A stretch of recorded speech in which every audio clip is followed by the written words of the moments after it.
안녕하세요. 팔꿈치로 로우블루 팔로우입니다. 다니엘 코미어 1편을 시청하지 못한 분들은 1편 시청 후 2편을 시청하는 걸 권장해드립니다. 자, 다니엘 코미어 2편 시작하겠습니다. 스트라이크 포스 헤비급 토너먼트에서 기라성 같은 약쟁이들을 이기고 헤비급 토너먼트 우승을 차지하며 격투기 팬들에게 엄청난 놈이 나타났다는 소식을 알린 다니엘 코미어는 스트라이크 포스와 UFC 퓨전에서 자연스럽게 UFC에 넘어와 프랭크 미어, 로이 넬슨을 관광 보내며 UFC 헤비급에서도 이미 챔프 경쟁을 할 충분한 능력이 있음에도 동료인 케인 벨라스케즈와의 경쟁을 피해 라이트 헤비급으로 내려가는데, 이때 정말 많은 기대와 걱정을 안고 첫 상대인 한때 라이트 헤비급 레슬링 최강자 라샤드 에반스를 상대로 준비를 하지만, 라샤드 에반스는 이때 잦은 부상과 슬럼프로 선수 생활을 막바지를 달릴 때였는데, 코미어전을 앞두고 라샤드 에반스는 무릎 부상을 이유로 출전을 하지 못합니다. 근데 여기서 웃긴 건 라샤드 에반스 대신 투입된 선수는 바로 패트릭 커밍슨. 라샤드 에반스는 전 UFC 라이트 헤비급 챔피언이고, 패트릭 커밍스는 레슬링을 기반으로 한 무패 파이터이긴 하지만 급 차이가 너무나도 많이 나는 상대였는데, 패트릭 커밍스가 대체자로 들어온 이유는 바로 다니엘 코미어의 레슬링 선수 시절 코미어와 커밍스의 인연인데, 패트릭 커밍스는 운명의 장난이라고 해도 과언이 아닌 코미어의 과거를 조롱하며 심지어 여자아이처럼 서럽게 우는 모습도 지켜봤다고 말하며 다니엘 코미어의 신경을 건들고, 패트릭 커밍스 입장에서는 코미어를 이기면 초대박, 비슷한 경기만 해줘도 그야말로 신데렐라 스토리의 주인공으로 종합격투기 스타가 될 기회였는데, 코미어는 이를 허락하지 않고 무마 레슬링, 무마 타격에서 엄청난 레벨 차이를 보여주며 1라운드 초살해버립니다. 사실 패트릭 커밍스는 무마를 뺀 레슬링에서도 다니엘 코미어에게 상대가 안되는 운동선수가 맞죠. 그리고 대중에게 다니엘 코미어의 레슬링과 타격, 또 유연성, 정말 미친 선수라는 걸 UFC 팬들에게 알린 경기가 치러지는데, 바로 댄 앤더슨과의 경기. 아예 댄 앤더슨을 미들급으로 보내버리는 경기가 되죠. 댄 앤더슨은 레슬링을 기반으로 오른손 라이트 오버핸드를 장착한 베테랑 중 베테랑으로, 아직도 UFC 최고로 잔인한 경기로 뽑히는 마이클 비스핑전에서 확인 사살을 하고 작은 책으로 60억 분의 1 효도로마저 이긴 최강의 TRT 약쟁이 파이터인데, 다니엘 코미어는 라이트 헤비급에서도 황소 같은 힘을 자랑하며 댄 앤더슨으로 딱지치기를 합니다. 이때의 임팩트는 정말 엄청났습니다. 이렇게 다니엘 코미어는 여러 전문가들의 걱정을 경기로서 증명하며, 라이트 헤비급에서도 감량에 대한 스트레스는 분명 있으나 자신을 이길 선수는 없다는 걸 증명하며 무패 신화를 이어갑니다. 후 다니엘 코미어는 드디어 존 퐁스, 존 존스를 UFC 182에서 만나게 됩니다. 이때 실시간으로 지켜보며 얼마나 가슴 졸였던지. 요즘은 정말 이런 흥분과 재미가 덜한 UFC. 경기장에 들어가기 전 존 존스와 다니엘 코미어는 그동안의 라이트 헤비급에서는 보기 드문 트래시 토킹과 경기장 밖 난투극을 벌이며 실제로 서로를 싫어하는 사이가 되며, 그 라이벌 관계가 팬들에게는 개꿀잼 매치, 개꿀잼 스토리텔링으로 다가와 라이트 헤비급이라는 체급에 대한 기대를 상승시켜버립니다.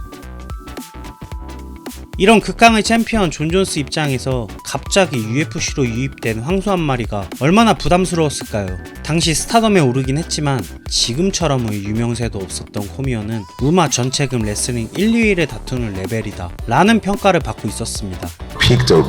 존 존스와의 1차전은 모든 격투기 팬들에게 주목을 받기 시작합니다. 당시 존 존스와 다니엘 코미어에 대한 평가는 이러했습니다. 키가 작은 다니엘 코미어이지만 워낙 눈이 좋고 유연하여 분명 존 존스의 거리를 깨려 노력할 거고, 그 과정에서 얼마나 데미지를 받냐 안 받냐, 그리고 거리가 좁혀졌을 때 클린치 매직을 쓰는 블랙 매지션 다니엘 코미어의 레슬링을 과연 존 존스는 견딜 수 있을까 라는 예상이 판을 칩니다. 그렇게 희대의 라이벌 라이트 헤비급의 유례없는 최강의 파이터 데이나 빡빡이가 인정한 최강의 재능, 신체 스펙 극강의 약먹은 존 존스와 작지만 황소 같은 힘과 스피드의 추격자 다니엘 코미어의 경기는 시작됩니다. 키 차이는 18cm 이상, 리치 차이 10cm 이상. 당시 존 존스 나이 27세, 코미어 35살. 전적 존 존스 20승 1패, 코미어 15승 무패. 하지만 존 존스 1패는 자신이 상대를 관강하다 당한 반칙패이기에 사실상 무패의 두 파이터의 싸움이었고, 이 경기에서 한 명은 패배가 생기는 상황. 당연히 라이트 헤비급에서도 불리한 도전자 다니엘 코미어는 이 모든 걸 커버할 유연성, 레슬링과 타격 기술을 가지고 있었습니다.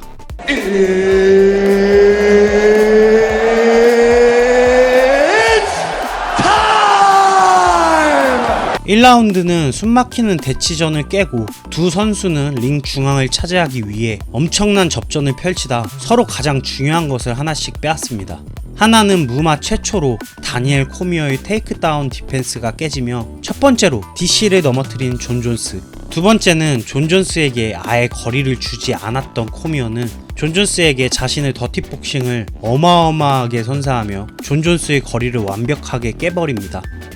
코미어 특유의 스탠스와 더킹과 U자로 도는 위빙으로 존 존스는 당황하지만 계속되는 존 존스의 아웃복싱, 그리고 거리가 좁혀지면 코미어의 더티복싱의 반복으로 팽팽한 두 선수의 싸움이 계속되는데, 정말 리치와 키에서 엄청나게 불리한 코미어의 주특기는 바로 거리 싸움을 아예 깨버리기.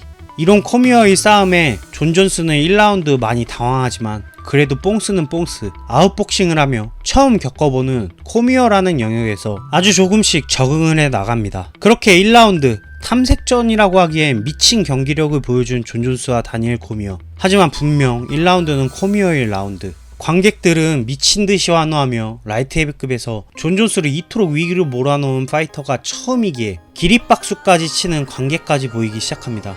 1라운드 엄청난 전쟁 후 잠시 휴식을 끝내고 2라운드 초반부터 양 선수는 용우상박, 물러섬 없이 맞짱을 뜨기 시작하는데, 2라운드 처음 다니엘 코미어의 테이크다운 시도를 방어해내는 존 존스. 이는 상당한 의미를 주는데 이건 나중에 설명하기로 하고, 2라운드 중반 27대 27로 양측 유효타가 똑같은 상황. 얼마나 팽팽한지를 아주 잘 보여주는데, 코미어의 압박이냐 존 존스의 아웃복싱이냐. 하지만 거리 깨기의 달인 코미어는 자신의 명언 개싸움을 만들어라 라는 말을 지키며 클린치 상황에서는 전체급 1위인 다니엘 코미어의 더티복싱이 빛을 발합니다. 하지만 존 존스도 물러섬이 없습니다. 존 존스가 이토록 다니엘 코미어의 거리 깨기와 클린치 싸움에서 버틸 수 있었던 이유는 존 존스의 손목 컨트롤과 아웃복싱을 하긴 하지만 클린치 상황과 겨드랑이 싸움에서는 오히려 물러서지 않고 코미어와 맞불을 붙이며 전진으로 코미어의 레슬링 컨비네이션의 맞대응. 이건 진짜 라이트 헤비급에서 존 존스만이 할 수 있는 능력. 하지만 전체급 더티복싱 1위 다니엘 코미어에게 클린치 상황에서 전진을 하며 레슬링 방어는 할 수 있지만 DC의 더티복싱을 막을 수는 없었고, 2라운드 또한 분명 다니엘 코미어의 라운드. 2라운드 다니엘 코미어의 무한 전진과 거리 깨기, 클린치에서 더티복싱, 일명 개싸움, 도구 파이팅으로 관중들은 흥분의 도가니가 됩니다. 그렇게 다시 3라운드가 시작되며 정말 천상계 파이터 2명, 두 천재 파이터 2명의 최고의 선수가 맞붙으면 어떤 재미가 나오는지 전세계 격투기 팬들에게 각인을 시켜줍니다. 3라운드, 5라운드의 중간 라운드, 이 또한 존 존스의 아웃복싱 대 코미어의 거리 깨기는 여전했고, 3라운드 중반쯤 말도 많고 탈도 많은 존 존스의 서밍이 나옵니다.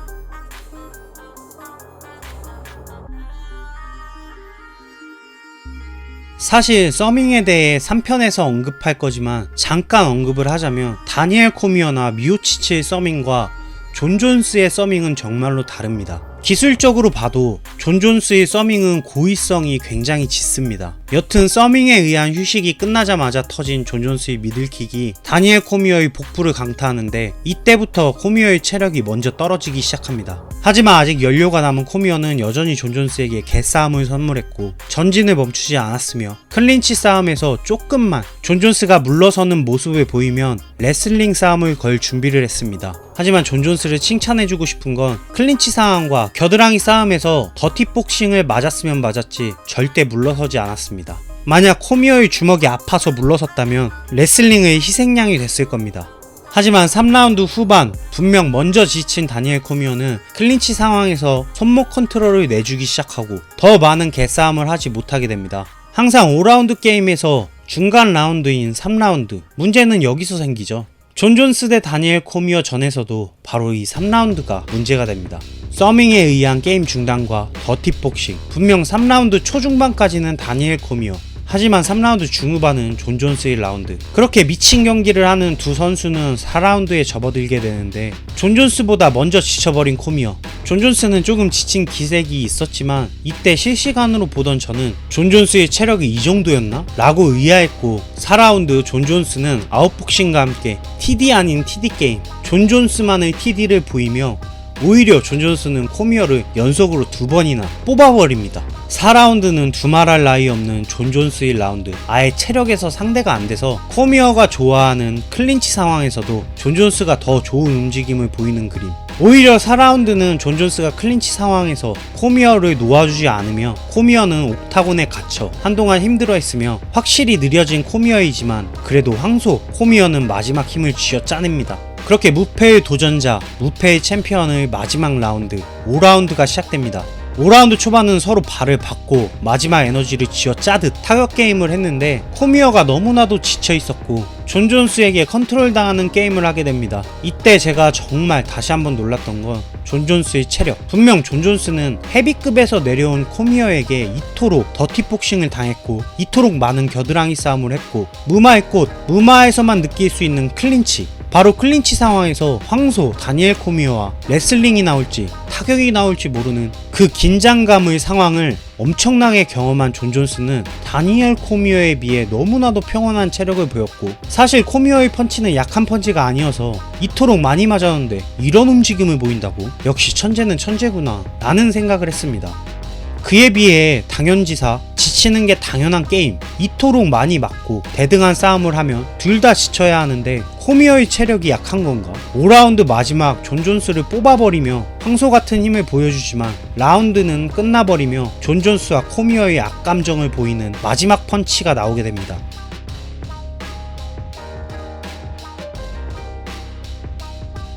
존 존스 대 다니엘 코미어 5라운드 게임의 승자는 존 존스의 판정승. 하지만 여기서 존 존스는 서밍 1회 라운드가 끝날 때마다 비매너 플레이를 보여주지만 4, 5라운드는 무조건 존 존스의 승리였습니다. 너무나도 대단하고 대등한 경기. 하지만 저에게 이상한 의문은 이토록 팽팽한 싸움을 했는데 존 존스의 체력과 움직임이 말도 안 된다 라는 생각. 이유는 루크 라콜드와 크리스 와이드먼의 승부에서 두 선수 모두 일찍 체력이 방전되는 모습. 이유는 둘 다 미들급 천상계여서 두 선수 모두 너무나 높은 수준의 무마 경기를 보였기 때문에 둘 다 지쳐버린 겁니다. 그리고 로비 라울러와 카를로스 콘디, 그 게임을 보면 두 사람은 5라운드는 어땠나요? 두 선수 다 천상계 파이터고 치열한 접전이 오가서 5라운드 아예 케이지에 기대 숨도 제대로 못 쉬었죠. 이런 걸 생각해본다면 천상계 파이터 대 천상계 파이터가 만나면 5라운드는 둘 다 지치고 둘 다 쥐어짜는 라운드인데 이상하게 비슷한 게임을 했는데 코미어부터 지친 상황. 당시 이 상황을 저는 코미어의 감량이 문제라고 생각했고 만약 헤비급에서 존 존스와 붙었다면 코미어가 이기겠구나 라는 생각을 했습니다. 이유는 헤비급에서는 더 강한 힘과 체력으로 존 존스와의 클린치 상황에서 레슬링 싸움, 더티복싱을 더 자유롭고 강력하게 쓸 수 있는 코미어이기에. 또 코미어는 생애 첫 패배를 당하게 되며 동료인 루크 라콜드와 케인 벨라스케즈 품에서 눈물을 보이게 됩니다. 하지만 여기서 엄청난 반전? 비밀? 여튼 엄청난 사건이 일어나게 됩니다. 역시나는 역시나 존 존스는 존 존스, 뽕 존스는 뽕 존스. 약물 검사에 통과하지 못했고 임산부 뺑소니 사고까지 친 뽕스. 역시 극강의 맷집에 팽팽한 싸움에서 무슨 지가 박지성 형님도 아니고 진짜 두 개의 패가 있는 것처럼 유난히 한쪽 선수만 지치는 게 말이 안 되는 상황에서 그토록 체력을 유지한 이유가 있었습니다. 그 해답은 바로 약물이었습니다. 이렇게 무마 선수들이 한 입을 모아 말하는 다니엘 코미어의 생의 첫 패배는 무마 역사상 가장 큰 사기극이다가 이렇게 탄생하게 됩니다.